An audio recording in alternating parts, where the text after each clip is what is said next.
Ariane Espace signe le plus gros contrat de son histoire et va lancer, écoutez bien, 900 satellites dans l'espace pour le compte de la société américaine OneWeb. Mais alors attention, Axel de Tarlet, ce n'est pas la fusée Ariane qui va lancer ces satellites. Là, ça mérite quelques explications. Oui, Ariane va utiliser pour ses 900 satellites la fusée russe Soyouz. Soyouz qui est partenaire historique d'Ariane Espace depuis des années. Alors pourquoi utiliser la fusée Soyouz ?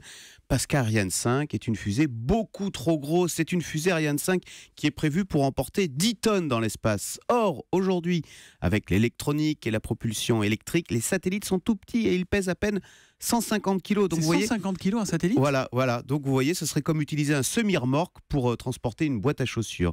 Donc Ariane Espace va utiliser une petite fusée, la petite fusée russe Soyouz. Mais au passage, cette affaire valide totalement le choix qui a été fait de créer une nouvelle fusée Ariane 6 qui sera nettement plus petite et donc nettement moins chère parce que, outre le poids, le recours à l'espace, aux satellites, on le voit, c'est énormément banalisé.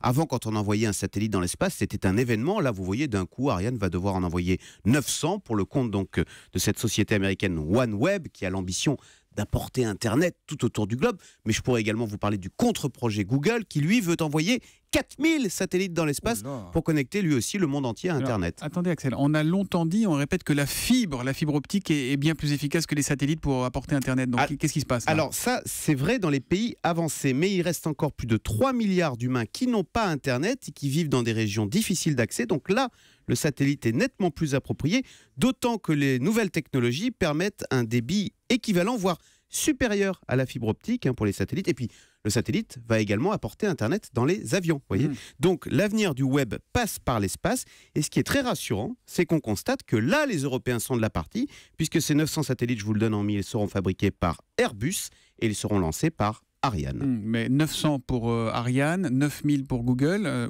4000. Mais c'est pas fait Google. Et la poubelle de l'espace, c'est un problème à gérer. Ça va les années à venir, ça. Oui, parce exactement. Que ça devient des déchets au bout d'un moment. Tous ces il va falloir faire le ménage sur l'orbite. Ça sera le Zoom Echo dans 15 ans, celui-là. En attendant, on vous retrouve lundi à 7h10 sur Europe 1, Axel. Bonne journée. Merci.